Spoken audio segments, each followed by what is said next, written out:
السلام عليكم وصحايتكم، ان شاء الله كامل تكونوا بخير وعلى خير وبصحة جيدة. طولت عليكم الغيبة لكن رجعت لكم بفيديو جديد، وصفة من وصفات عيد الأضحى اللي هو وصفة المخ، اللي هي شكشوكة تاع المخ ولا شطيحة تاع المخ، كل واحد كيفاش يسميها. هذه الوصفة خصيصا للمبتدئات ولا لعادة عروسة وما تعرفش كيفاش تطيب هذه الوصفات. سجلي عندك الوصفة حبيبتي. ولا اللي مازال ما طيبت المخ، طيبيه بهذه الطريقة، شوفي يجي بنا بنين بنين بنين. هنايا في مقلة راح ندو 4 ملاعق تاع الزيت. الشكشوكة تبغي الزيت 4 ملاعق كبار. راح نضيفو 3 سنينات كبار تاع الثوم. الشطيحة ولا الشكشوكة تبغي الثوم.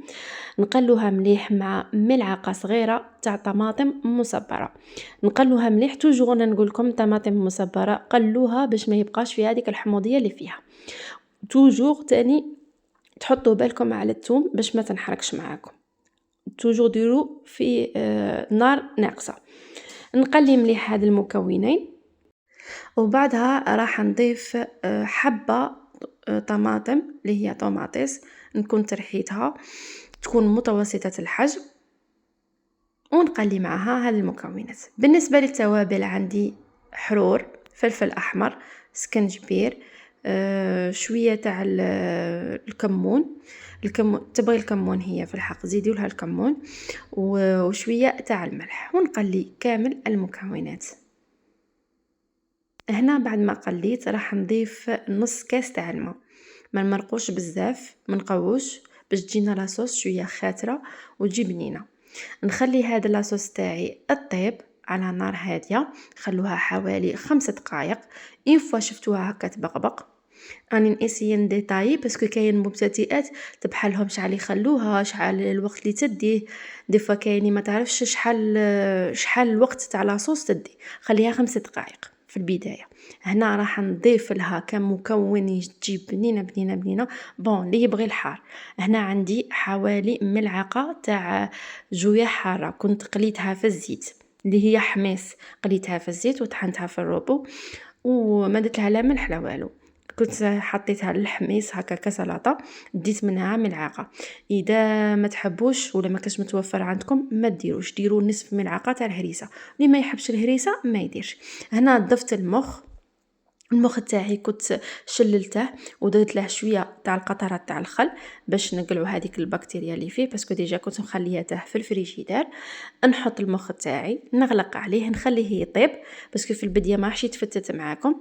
اين فوا يدخل له شويه هذيك لا فابور والطياب، راح نفتح كيما هذه الطريقه، بهذه الطريقه بليتو. نحرك مليح وهو راه يطيب. ولاصوص ما تخلوهاش فيها بزاف الماء، اسيو باش تخلوها عاقده. ونقول لك حبيبتي، لو وصلتي لهذا الوقت تاع الفيديو ما تنساش ديري جيم على هكذاك، واذا جربتي الوصفه خلينا تعليق ورايك في هذه الوصفه، لا جاتك بنينه ولا لا. وهنايا بعد ما راح يطيب معايا هذاك المخ، نحاول نفتح باش ما يبقاش مكبد ونغطي عليه. بعد ما طاب كيما تشوفوا راني فتته كامل. هنايا في هذه المرحله اختياريه، تبغوا تخلوه كيما هكذا ترشوا عليه شويه تاع المعدنوس وتقدموه، تبغوا تضيفوا له شويه تاع البيض. انا درت حبه بيض، تقدروا تروحوا حتى 3 حبات اللي يبغي البيض فيه، اللي ما يبغيش ما يديرش.